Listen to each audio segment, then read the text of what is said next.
প্রিয় দর্শক মণ্ডলী, আমরা এই মুহূর্তে উপস্থিত হয়েছে টাঙ্গাইল কেন্দ্রীয় শহীদ মিনার বেদিতে। আমরা এখানে একটি কর্মসূচির অবস্থান দেখতে পাচ্ছি। এই কর্মসূচি কি কর্মসূচি এখানে গ্রহণ করা হচ্ছে এই সম্পর্কে আমরা বিস্তারিত জানার চেষ্টা করব।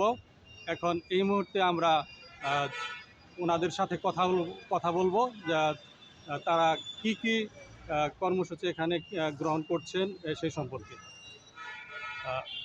আপনি একটু যদি বলেন।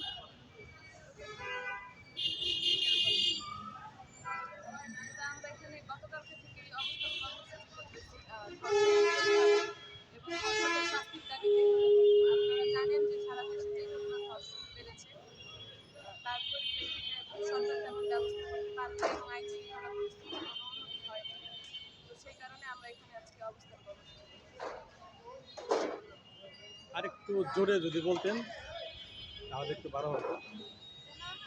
এই কর্মসূচি কতদিন যাবৎ চলবে? যতদিন না পর্যন্ত এই ধর্ষকের শাস্তি হচ্ছে ততদিন পর্যন্ত আসলে আমাদের এই অবস্থান কর্মসূচিতে চলবে। আমরা দেখতে পাচ্ছি যে স্বরাষ্ট্র উপদেষ্টা যারা আছে তারা আসলে এই শাস্তি যারা ধর্ষক তাদের এখনো শাস্তি নিশ্চিত করতে পারেনি, এবং কি আমরা আরও দেখবো যে ধর্ষক যারা আছে তাদেরকে ধরা হলেও তারা কিছুদিনের মধ্যে তারা জামিন পেয়ে যাচ্ছে। আমরা এই ধর্ষকের শাস্তি নিশ্চিত করতে কঠোরতর একটা শাস্তি নিশ্চিত যতদিন না পর্যন্ত হবে ততদিন পর্যন্ত আমাদের এই অবস্থান কর্মসূচি চলবে। এই ধর্ষণের ঘটনা কারা ঘটিয়েছে এ সম্পর্কে যদি কিছু বলেন। আসলে এই ধর্ষণটা তারাই ঘটায় যাদের মানসিকভাবে তারা অসুস্থ, তারাই আসলে এই ধর্ষণের সাথে জড়িত। আচ্ছা, আমরা এখানে একটা লেখা দেখতে পেলাম, সেটি হচ্ছে 48 ঘন্টায় 17 ধর্ষণ। এই 17 ধর্ষণটা আসলেও মূলত বাংলাদেশের কোন কোন অঞ্চলে 48 ঘন্টায় সংঘটিত হয়েছে? এই 17টি ধর্ষণ আপনার দেখা গেছে যে রংপুর, গাজীপুর, তারপর টাঙ্গাইলে, সিলেটে, এর প্রত্যেকটা অঞ্চলে আসলে এটা ঘটছে।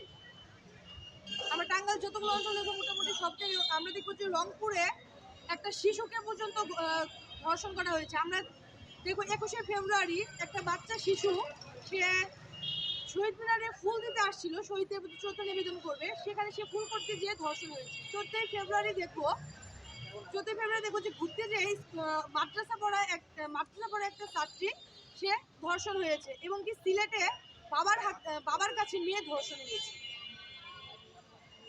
আচ্ছা, এখানে যে 48 ঘন্টার কথা বলা হয়েছে, মূলত এটি কত তারিখ থেকে হিসাব শুরু করা হয়েছে? গত 2 দিনে ধরেন 48 ঘন্টা হয়। গত 2 দিনে 48 ঘন্টার মধ্যে এটা আসলে হয়েছে।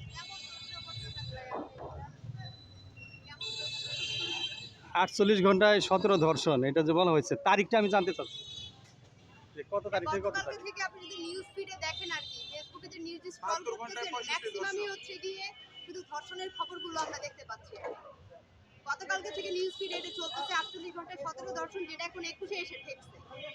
আচ্ছা, এই ধর্ষণ যারা ঘটিয়েছে, ধর্ষকদের আপনারা নাম ঠিকানা জানেন কিনা? ধর্ষকদের নাম ঠিকানা জানা কি আমাদের খুব বেশি জরুরি, নাকি আইন শৃঙ্খলা বাহিনীর জানা জরুরি? না, আপনার কাছে প্রশ্ন করলাম। আপনারা যদি বলতে পারেন। আমার কাছে করা উচিত নাকি পুলিশ প্রশাসনের কাছে করা উচিত, এসপির কাছে করা উচিত, স্বরাষ্ট্র উপদেষ্টার কাছে করা উচিত? আপনি আন্দোলনকারী যারা তাদের কাছে জানতে যাচ্ছেন ধর্ষকদের পরিচয় আপনি জানেন, আমরা জানি কিনা, এটি আমাদের জানার বিষয়? এটা আপনাদের আপনারা যারা সাংবাদিক আছেন, যারা নিউজ চ্যানেল আছেন, আপনাদের খুঁজে বের করার দায়িত্ব। এটা আমাদের কাছে প্রশ্ন করার দায়িত্ব না। ধন্যবাদ আপনাকে। ধন্যবাদ।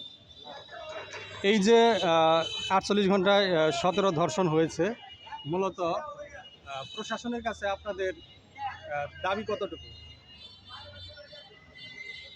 বিচারের দাবি সম্পর্কে যদি বলতেন। ধর্ষকের উপযুক্ত শাস্তি দিতে হবে এবং অবিলম্বে তা কার্যকর করতে হবে আমাদের দাবি। স্বরাষ্ট্র মন্ত্রণালয়, স্বরাষ্ট্র উপদেষ্টা যেন তাদেরকে চিহ্নিত করে এবং আইন শৃঙ্খলা বাহিনী যেন অবিলম্বে তাদের গ্রেপ্তার করে জনগণের কাছে দৃষ্টান্তমূলক শাস্তি দিয়ে তাদেরকে বাধিত করবেন। অ্যান্ড তাদের সর্বোচ্চ শাস্তি আমরা মৃত্যুদণ্ড কামনা করছি। ধন্যবাদ। প্রিয় দর্শক মণ্ডলী, আমরা এই মুহূর্তে এখানে যে অবস্থান কর্মসূচি আমরা দেখতে পেলাম সেই সম্পর্কে আমরা বিস্তারিত বোঝার চেষ্টা করলাম। তাদের কাছ থেকে আমরা এইটুকু জানতে পারলাম যে 48 ঘন্টায় যে 17 ধর্ষণের ঘটনা ঘটেছে সারা দেশে, তারা তীব্র নিন্দা জানিয়েছেন এবং তারা উপযুক্ত বিচার প্রার্থনা করছেন প্রশাসকের কাছে। এইটুকু আমরা এখান থেকে জানতে পারলাম। আমরাও চাচ্ছি যে সারা দেশে যারা প্রশাসন পর্যায়ে কাজ করছেন তারা যেন দ্রুত এই ধর্ষকদের গ্রেপ্তার করতে পারেন এবং উপযুক্ত বিচারের আওতায় আনতে পারেন, এই প্রত্যাশা রেখে আমি চ্যানেল টাঙ্গাইলের পক্ষ থেকে এখানে বিদায় জানাচ্ছি। ধন্যবাদ সবাইকে।